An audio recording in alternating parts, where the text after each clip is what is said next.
ثابت ہو تو وہی نجات کا ذریعہ بن سکتا ہے، ورنہ ہم بڑے سے بڑا عمل کر لیں اللہ تعالیٰ ہمیں نجات نہیں دے سکتا۔ ایک نماز ہی کو لے لیجیے، نماز دین کا ستون ہے، توحید کے اقرار کر لینے کے بعد، اللہ کو مان لینے کے بعد دوسرا ستون نماز ہی ہے۔ کوئی نماز نہیں پڑھے تو ہم یہ نہیں جانتے کہ مفتی صاحب کیا کہتے ہیں اور امام صاحب کیا کہتے ہیں، ہمیں تو نبی کا فرمان یاد آتا ہے، من ترک الصلاۃ متعمدا فقد کفر۔ پیارے نبی نے فرمایا کہ جس آدمی نے جان بوجھ کے نماز کو چھوڑ دیا وہ کافر ہو گیا۔ فعل ماضی پر جب حرف قد آتا ہے تو تحقیق کا معنی دیتا ہے، یقین کا معنی دیتا ہے، وہ کافر ہو چکا، قد اکل وہ کھا چکا، قد ذہب وہ جا چکا، قد کفر وہ کافر ہو چکا۔ یہ کس نے کہا؟ میرے نبی نے فرمایا جان بوجھ کے جو نماز نہیں پڑھے گا وہ کافر ہے۔ پیارے نبی نے فرمایا جان بوجھ کے نماز چھوڑنے والا کافر ہے۔ اب یہ نماز اتنی بڑی عبادت پڑھیں کیسے؟ ظاہر ہے کہ بھئی نماز اللہ نے فرض کی اور وہ نماز اللہ نے نبی کو سکھلائی۔ نبی سے ہم کو سیکھنا ہے، امام سے بھی۔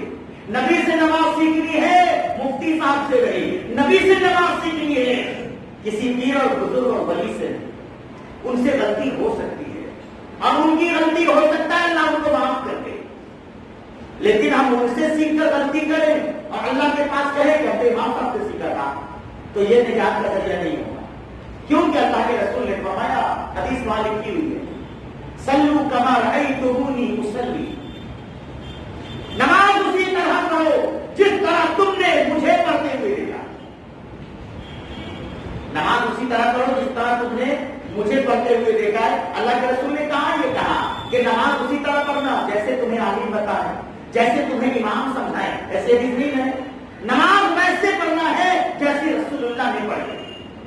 اب دیکھیے پیارے نبی کا دورہ ہے، اللہ کے رسول مسجد نبوی میں ہے، ایک صحابی تشریف لاتے اور صحابی کا مقام سارے اماموں سے بڑا، سارے اماموں سے بڑا صحابی کا رتبہ ہے، اس میں کوئی شک ہے؟ کوئی شک نہیں۔ صحابی مسجد نبوی میں آتے ہیں، نماز ادا کرتے ہیں، نماز پڑھنے کے بعد جب جانے لگتے ہیں تو کہتے ہیں السلام علیکم، اے اللہ کے رسول میں نے نماز پڑھ لی، اب میں جا رہا ہوں، آپ پر سلامتی ہو۔ پیارے نبی نے جواب میں کہا ارجع فصلی فإنک لم تصلی، لوٹ کر جاؤ مسجد میں پھر سے نماز پڑھو، تم نے نماز ہی نہیں پڑھی۔ پیارے نبی نے یہ نہیں کہا کہ نماز غلط پڑھی، یہ نماز ہوئی ہی نہیں۔ 3 بار ایسا ہی نماز پڑھ کے جاتے تھے، سلام کرتے تھے، اللہ کے رسول کہتے تھے پھر سے پڑھو، تمہاری نماز نہیں۔ اچھی بات ہے، صحابی کی نماز غلط، آج کل امام صاحب غلط پڑھ کے چلے گئے، مفتی صاحب غلط کرنا دیں گے، اتنے بڑے عالم غلط کہہ دیں گے، بھی اتنے بڑے صحابی ہیں نبی کے غلط پڑھے۔ ہو سکتا ہے نبی سے نماز سیکھنی ہے۔ صحابی رسول نے کہا اللہ کے رسول مجھے جیسی نماز پڑھنے آتی تھی، میں نے جیسا طریقہ جانا تھا اللہ کے رسول میں نے اس طریقے سے نماز پڑھی، اس سے اچھی نماز مجھے نہیں آتی، اے اللہ کے رسول مجھے آپ نماز سکھا دیجیے، مجھے آپ نماز سکھا دیجیے۔ اب یہ بات صحیح ہوئی، اب یہ بات صحیح ہوئی، کسی کی نماز نہیں ہوتی، کسی کی نماز نہیں ہوتی، بس اسی آدمی کی نماز ہوتی ہے جو نبی کے طریقے پر نماز پڑھے۔ صحابی بھی اگر نبی کے طریقے سے ہٹ کر نماز ادا کر لیں تو صحابی کی نماز نہیں ہوتی۔ اس حدیث سے یہ ثابت ہو گئے اس صحابی کی نماز نہیں ہوئی، نماز میں چھوٹی سی کمی تھی، ایسا نہیں کہ وہ سورہ فاتحہ نہیں پڑھتے تھے، آج بہت بڑا مسئلہ بنا ہوا ہے، سورہ فاتحہ ہم آپ کے پیچھے پڑھے کہ نہ پڑھے۔ اس علم کے دور میں یہ جہالت کی بات کیوں ہو رہی ہے؟ حدیثیں موجود ہے، پڑھ لیجیے، سمجھ لیجیے۔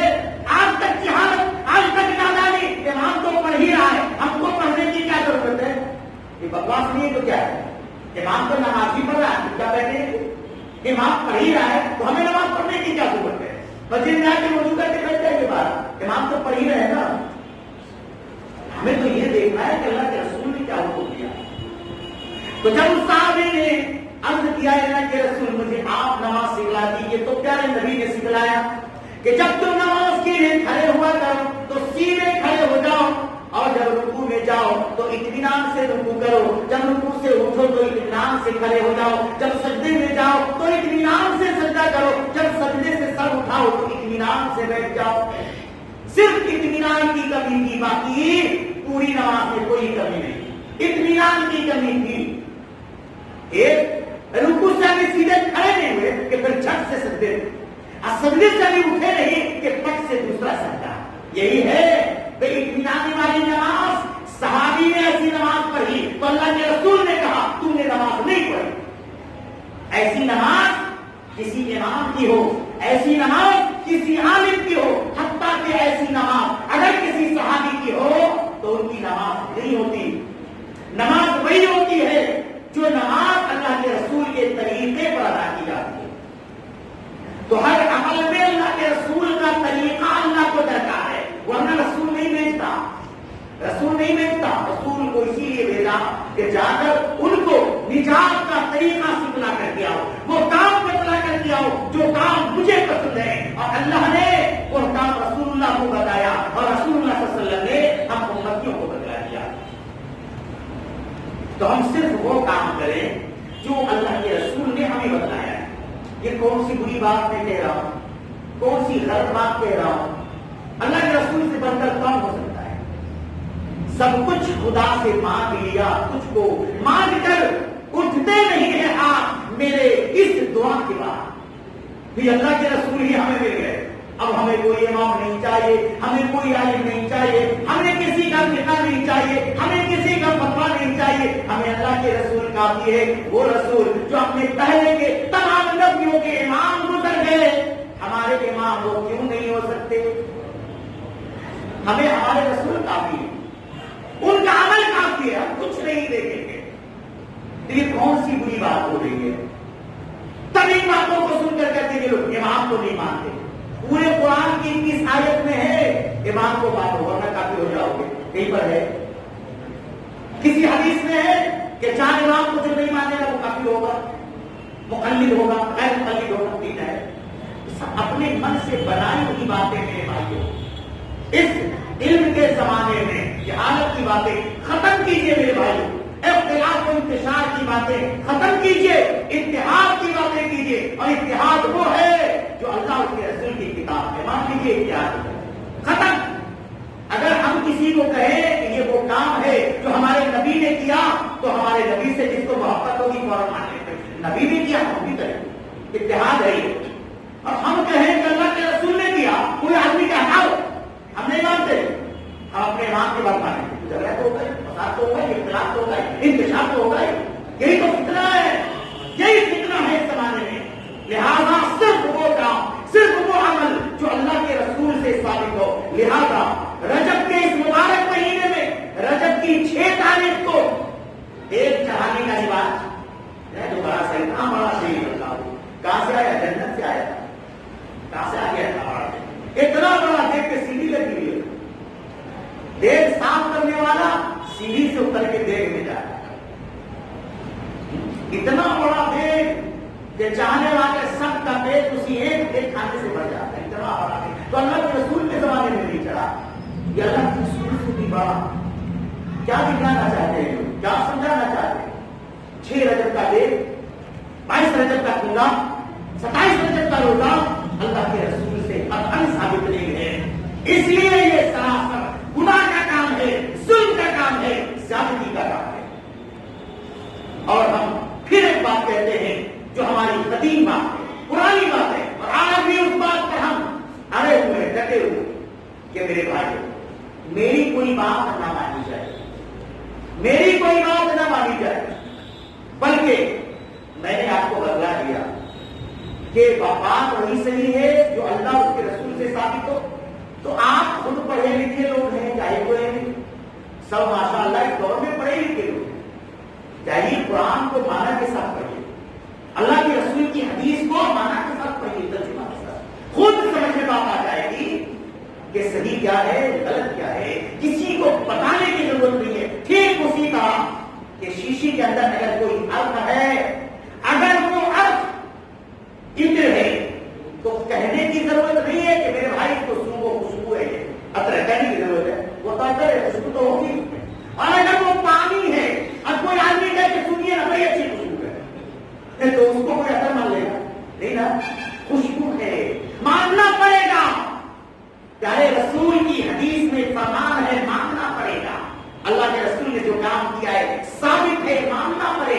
انکار کی اگر آپ جرات کرتے ہیں تو اللہ کے رسول کے دشمن ہیں آپ، اور جو کام اللہ کے رسول نے بتلا دیا اگر مان لیتے ہیں تو اللہ کے رسول کے شیرائی ہیں آپ، فدائی ہیں آپ، محب رسول ہیں، اور جس نے رسول اللہ سے محبت کی وہی جنت میں جائے گا، باقی کوئی نہیں۔ طوطا کی طرح رٹنے سے نہیں ہوگا۔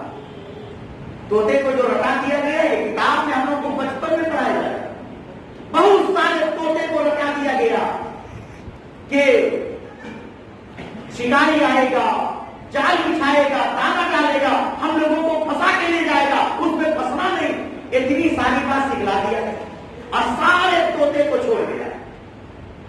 ہمیں اللہ کے رسول سے بڑی محبت ہے، ہمیں اللہ کے رسول سے بڑا عشق ہے، ہمیں اللہ کے رسول سے بڑا پیار ہے، ہمیں اللہ کے رسول سے بڑی ہمدردی ہے، ہم عاشق رسول ہیں، محب رسول ہیں، اتنا رکھا ہے نا طوطے کی طرح۔ اور جب شکاری آیا تو ہر ڈال پر بیٹھا ہوا طوطا یہی کہا مسئلہ نہیں۔ اب شکاری سندر کی کوئی نہیں پھنسے گی، چلو بھائی جال لگا کے دیکھتے، پھنسا تو کس نے؟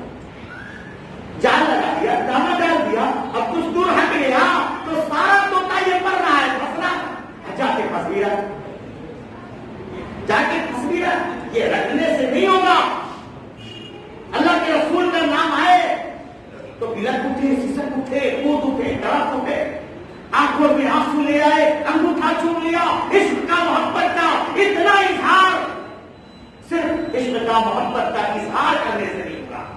دیکھنا پڑے گا کہ آپ اللہ کے رسول کی بات کتنا تسلیم کرتے ہیں، اللہ کے رسول کا حکم کتنا مانتے ہیں، پیارے نبی کی سنت پر کتنا چلتے ہیں، یہ دیکھنا پڑے گا، دکھانا پڑے گا، تب آپ واقعی محب رسول ہیں۔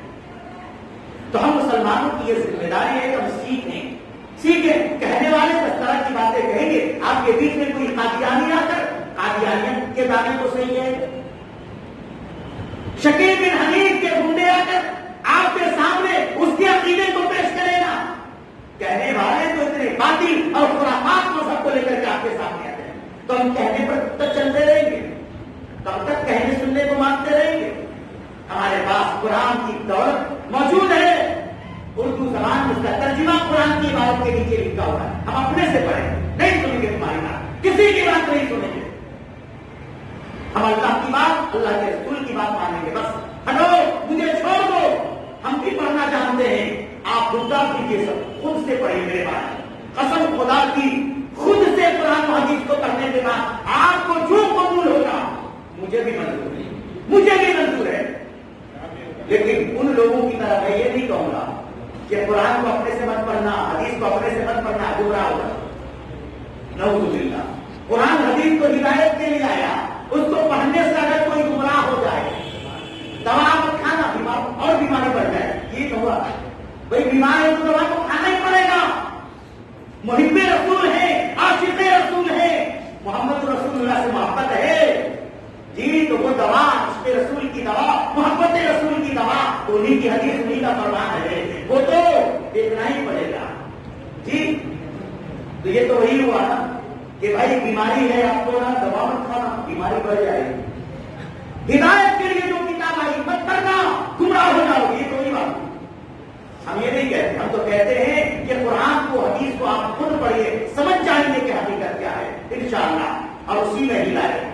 خدا للناس، آپ تو مسلمان ہیں، اللہ کے رسول کے ماننے والے، قسم خدا کی، جو سچی طبیعت سے، نیک فطرت سے قرآن کو کوئی غیر مسلم پڑھنے کو مسلمان کہے گا، پیارے نبی کے فرمان کا مشاہدہ اگر کوئی غیر مسلم سچی اور پاکیزہ طبیعت سے کر لے تو اس کا دل بار بار ہو جائے گا۔ ہدی للناس، کہ دوسروں کے لیے بھی ہدایت ہے، مسلمان کو کیا یہ قرآن ہے آپ کے لیے ہدایت نہیں بن سکتی؟ ضرور، مگر ہم قرآن و حدیث سے دور ہیں، ہمیں یہ ڈر لگتا ہے کہ کہیں قرآن و حدیث پڑھ کے ہم انہی کے جیسے نہ بن جائیں جو دنوں رات قرآن حدیث کی باتیں کرتے ہیں۔